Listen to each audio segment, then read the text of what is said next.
Hello, good morning, students. Today we are going to write another topic of composition part, and our today's topic is article writing. Dear students, article लिखने से पहले मैं आपको ये बताना चाहता हूँ कि आर्टिकल से संबंधित जो क्वेश्चन बोर्ड के एग्ज़ाम में पूछा जाता है वो 12th क्लास में 7 मार्क्स का क्वेश्चन होता है. Means we can understand that the topic is very important because the question that is asked in board examination carries 7 marks and you have to answer it in almost 100 words. Dear students, जब भी अपन कोई article लिखते हैं तो article लिखने से पहले मैं आपको बताना चाहता हूँ कि सबसे पहले जिस टॉपिक विशेष पर आप लिखने जा रहे हैं ऊपर की 1 या 2 लाइन जो होती है उसमें आप उस टॉपिक को डिफाइन करने का प्रयास करें और उसके बाद जब आप इसे आगे एक्सप्लेन करें तो आप अपने विचारों से जो डिस्क्रिप्शन आप लिखने जा रहे हैं उस डिस्क्रिप्शन में इसको मेंशन करें. तो देखिए स्टूडेंट्स, आज का हमारा जो टॉपिक है वो है डीमोनेटाइजेशन. सबसे पहले ऊपर ही ऊपर आपको हेडिंग लिखना है डी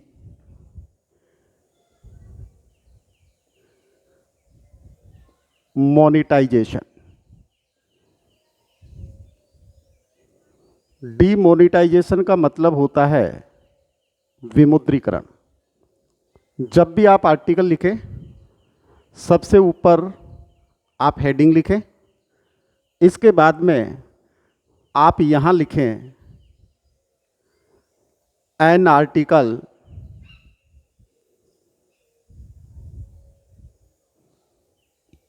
बाय रमन सिंह, मतलब जो भी लिखने वाला है उसका नाम आप यहाँ लिखें और फिर आप इसको भी अंडरलाइन करें. इसको भी अपन क्या कर लेंगे, अंडरलाइन कर लेंगे. प्रोसेस का अपन को ध्यान रखना है कि सबसे पहले जब भी आर्टिकल लिखा जाएगा तो ऊपर ही ऊपर जो टॉपिक है हमारा उस टॉपिक को हम मेंशन करेंगे और उसके बाद जो आर्टिकल लिखने वाला व्यक्ति है उस व्यक्ति का नाम यहाँ आ जाएगा. और जैसे कि मैंने अभी आपको बताया कि जो आर्टिकल होता है, जो आर्टिकल आप लिखने जा रहे हैं, इनिशियली जो आपकी लाइंस होगी उसमें आप इसको डिफाइन करने की कोशिश करें. Just like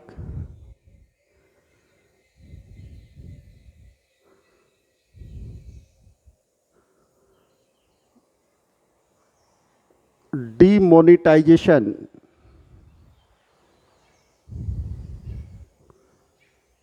is a process.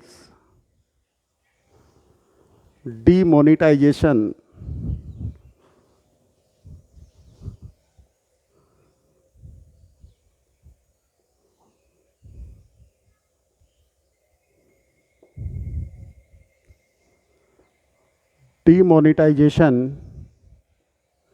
is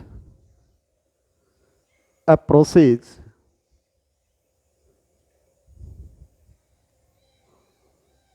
under which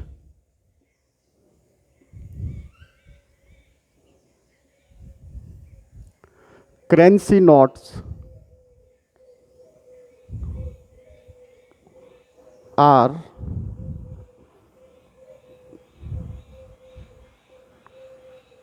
declared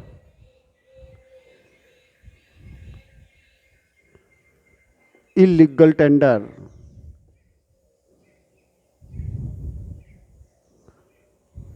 for future use by the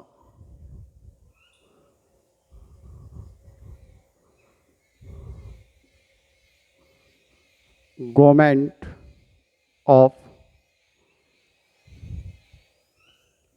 any country, of any country. Dear students, this is the definition of demonetization. क्या है demonetization? Demonetization is a process. विमुद्रीकरण एक ऐसी प्रक्रिया है under which currency notes are declared illegal tender, जिसके तहत जो मुद्रा होती है उसको गैर कानूनी करार दिया जाता है फॉर फ्यूचर यूज, भविष्य में उपयोग के लिए, by the government of any country, किसी भी देश की सरकार के द्वारा।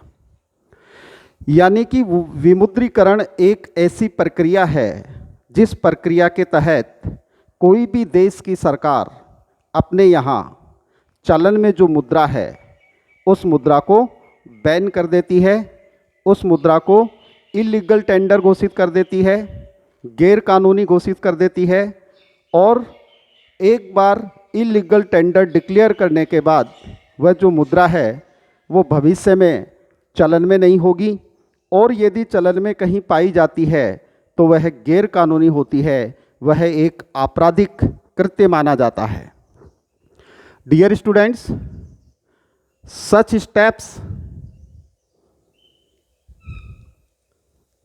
steps are taken by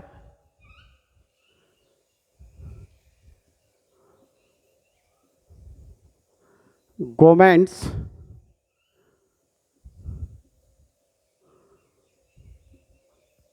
to empower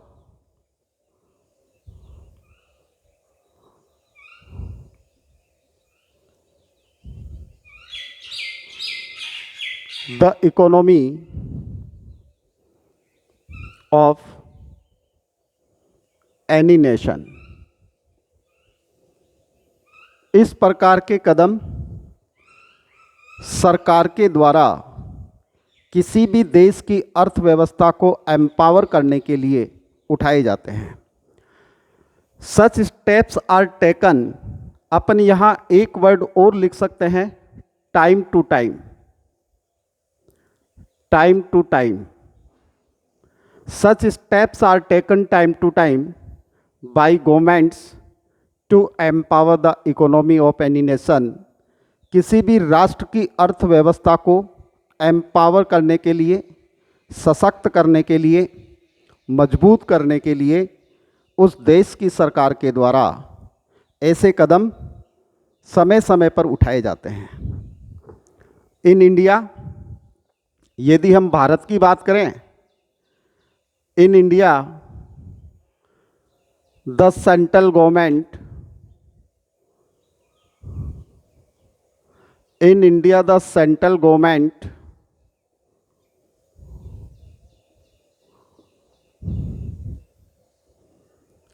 took a big step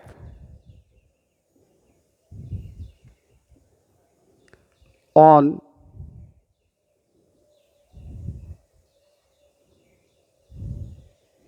November 8, 2016। इसी प्रक्रिया के तहत भारत सरकार ने 8 नवंबर 2016 को एक बड़ा कदम उठाया and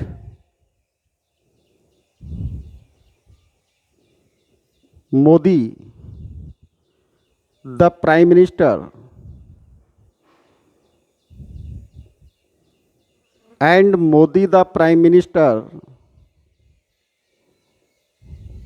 declared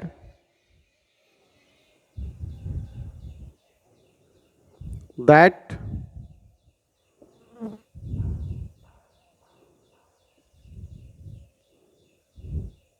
the currency notes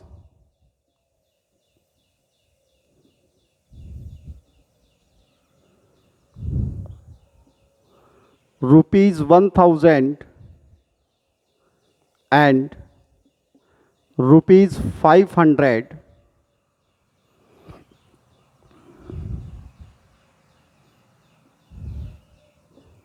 would not be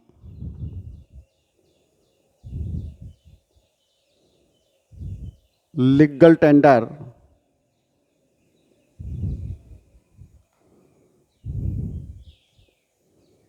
for future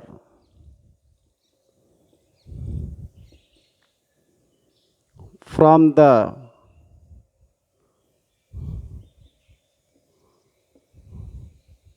midnight of the date।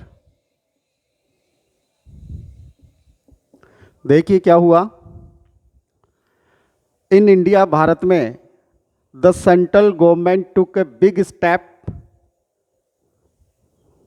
On November 8 2016। Bharat में जो केंद्रीय सरकार है उस केंद्र सरकार ने एक बड़ा कदम उठाया नवंबर 8 2016 को। And Modi the prime minister और प्रधानमंत्री मोदी ने declared that the currency notes rupees 1000 and rupees 500 would not be legal tender for future from the midnight of the date। और प्रधानमंत्री मोदी ने ये घोषणा कर दी कि 1000 और 500 रुपये की मुद्रा के जो नोट्स थे वह या वे उस तारीख के मध्य रात्रि से, कौन सी तारीख, नवंबर 8 2016, 8 नवंबर 2016 की मध्य रात्रि से लीगल टेंडर नहीं होंगे। कहने का मतलब उनको बैन कर दिया गया, भविष्य में वह मुद्रा उस दिनांक के मध्य रात्रि से प्रचलन में नहीं होगी। और क्या हुआ, ही अनाउंस्ड, उन्होंने घोषणा की that public could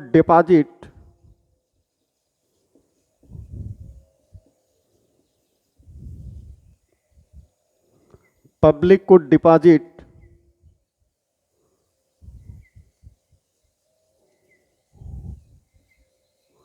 old currency notes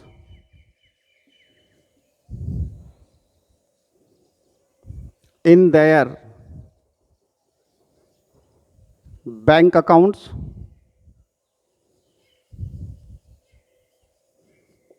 or could exchange with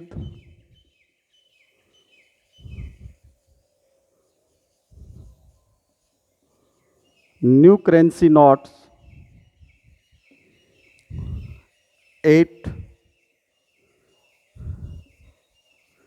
any bank branch in India, any bank branch in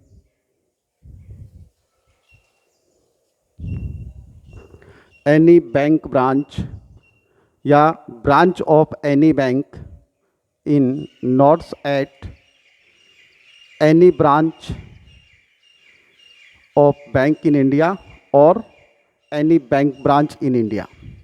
उन्होंने ये घोषणा की, क्या घोषणा की, कि जो पब्लिक थे, लोग थे, could deposit their old currency notes in their bank accounts, कि लोग अपने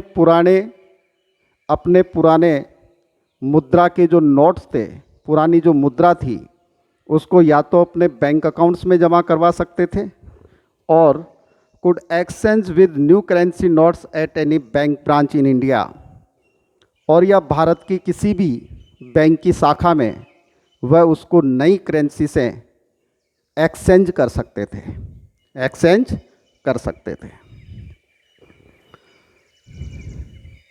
the prime minister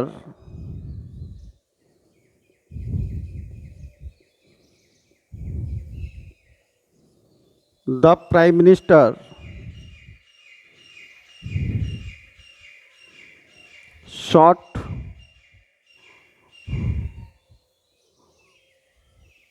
3 targets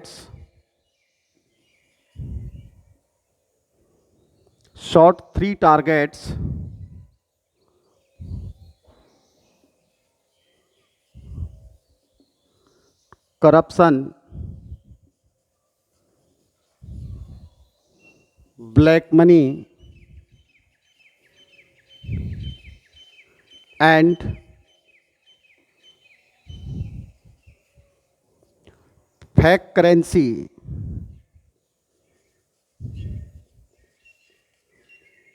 with an arrow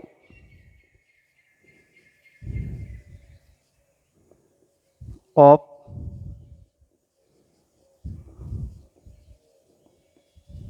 demonetization. देखिए students, the prime minister shot 3 targets: corruption, black money and fake currency with an arrow of demonetisation. इस कदम के तहत या इस कदम से प्रधानमंत्री ने करप्शन यानी भ्रष्टाचार, ब्लैक मनी काला धन, फेक करेंसी नकली मुद्रा के 3 निशानों को एक साथ, कौन से तीर से साधा? 3 निशाने एक साथ डीमोनेटाइजेशन नामक तीर से साधा। यानी कि डीमोनेटाइजेशन से प्रधानमंत्री ने ये 3 निशाने एक साथ साधे।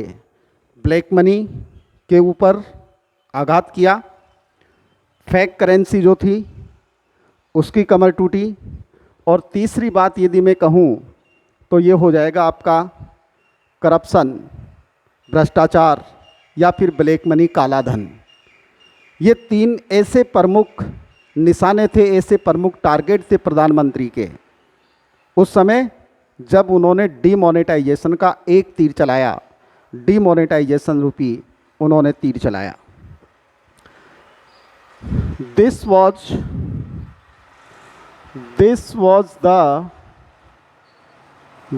was the biggest step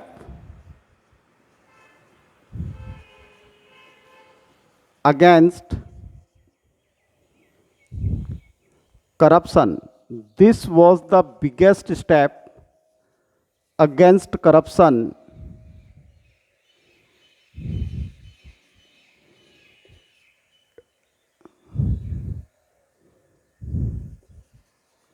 ever taken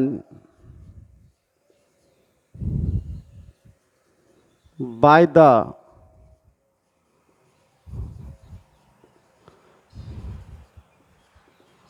government of India. Bharat सरकार के द्वारा सॉरी, करप्शन की जगह टेररिज्म वर्ड यूज करो, अपन ने करप्शन ऊपर यूज कर लिया। अगेंस्ट टेररिज्म, भारत सरकार के द्वारा आतंकवाद के खिलाफ उठाया गया यह अब तक का सबसे बड़ा कदम था। भारत सरकार के द्वारा आतंकवाद के खिलाफ समय समय पर कदम उठाए गए हैं, लेकिन अब तक जितने भी कदम टेररिज्म के अगेंस्ट गवर्नमेंट ऑफ इंडिया ने लिए, उनमें यह आतंकवाद के खिलाफ सबसे बड़ा कदम था। कौन सा कदम? आतंकवाद के खिलाफ सबसे बड़ा कदम था डिमोनेटाइजेशन। एक बच्चे ने मेरे को कमेंट करके पूछा था, सर डिमोनेटाइजेशन आतंकवाद के खिलाफ बड़ा कदम कैसे हो सकता है? तो देखिए स्टूडेंट्स, टेररिस्ट्स या black money plays a very important role in building terrorists. आतंकवादी बनाने में या आतंकवादियों का निर्माण करने में काला धन सबसे बड़ी भूमिका निभाता है। और जब प्रधानमंत्री ने 8 नवंबर 2016 की मध्य रात्रि से 1000 और 500 रुपये के नोट्स को बैन किया, 1000 और 500 रुपये की मुद्रा के नोट्स को बैन किया, तो आतंकवादियों के खिलाफ या आतंकवादियों के पास या उनके आकाओं के पास जितनी भी जो मुद्रा थी 1000 और 500 रुपये में, वो सारी की सारी कागज़ के टुकड़े हो गई। यानी कि they're nothing than the rough pieces of a paper. इस प्रकार यह आतंकवाद के ऊपर एक करारी चोट थी, यह आतंकवाद के ऊपर एक बड़ा प्रहार था। डियर स्टूडेंट्स, अपन लास्ट में लिख सकते हैं, The people of India, the people of India faced many problems, but yet they favored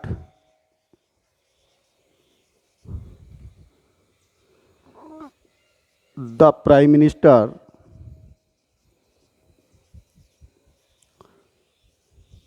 They favor the Prime Minister heartily.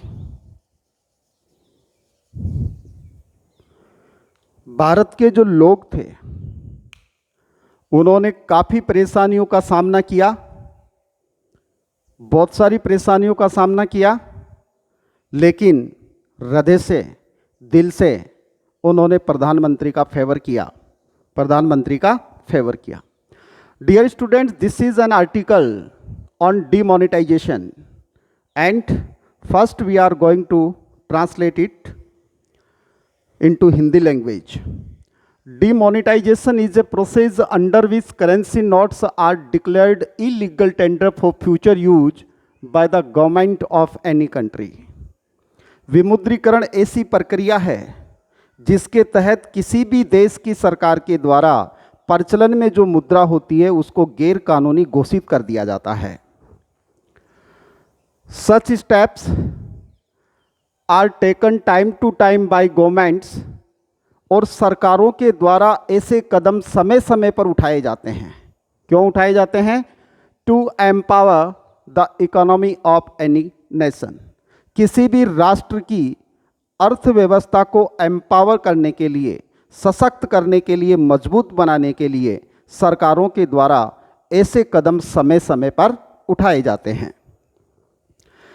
In India, the central government took a big step on November 8, 2016. Bharat में 8 नवंबर 2016 को केंद्र सरकार ने एक बहुत बड़ा कदम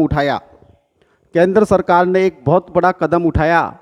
and Modi the prime minister declared that the currency notes ₹1000 and ₹500 would not be legal tender for future from the midnight of the date.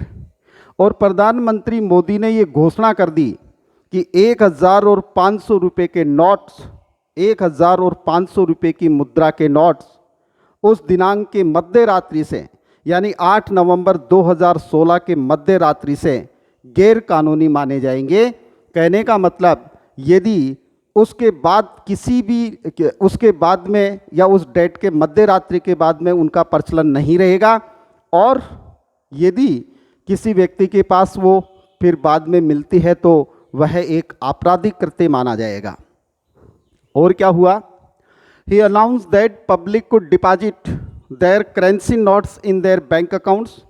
उन्होंने ये भी घोषणा की कि लोग अपने करेंसी नोट्स को अपने बैंक अकाउंट्स में जमा करा सकते थे. यानी जो पुराने नोट्स थे उनके पास 1000 और 500 के, तो वो लोग एक निश्चित समय अवधि के अंदर उन्हें अपने बैंक खातों में जमा करा सकते थे. और could exchange with new currency notes at any bank branch in India. या भारत में किसी भी बैंक की शाखा में वे नई जो मुद्रा थी, नई मुद्रा के साथ उसको एक्सचेंज कर सकते थे, उसको बदलवा सकते थे. The prime minister shot 3 targets: corruption, black money and fake currency with an arrow of demonetization. Dear students, प्रधानमंत्री ने विमुद्रीकरण के एक तीर से करप्शन, भ्रष्टाचार, ब्लैक मनी, काला धन और फेक करेंसी, नकली मुद्रा के खिलाफ 3 निशाने साधे. यानी कि 3 निशाने एक साथ साधे. This was the biggest step against terrorism ever taken by the government of India. Demonetisation, आतंकवाद के खिलाफ भारत सरकार के द्वारा उठाया गया अब तक का सबसे बड़ा कदम था. भारत सरकार ने आतंकवाद के खिलाफ समय समय पर कई कदम उठाए हैं, लेकिन डीमोनेटाइजेशन, विमुद्रीकरण, 1000 और 500 रुपये के नोट्स के ऊपर बैन, यह आतंकवादियों के खिलाफ या आतंकवाद के खिलाफ अब तक का सबसे बड़ा कदम भारत सरकार के द्वारा उठाया गया कदमों में से था। The people of India faced many problems. Bharat के जो लोग थे उन्होंने अनेक प्रकार की समस्याओं का सामना किया, yet they favour the prime minister heartily, लेकिन परंतु अपितु इसके बावजूद भी उन्होंने प्रधानमंत्री का दिल से फेवर किया, दिल से समर्थन किया। Dear students, this is an article written on demonetization and it's has been written in almost 100 words. Remember two things before going to write an article on any topic. First of all, you should define the topic in initial lines you are going to write on an article. Second thing, then you should describe the full matter in your own words without making a copy from any other students or other books. Dear students, thanks a lot for today. I will see you tomorrow. Thank you.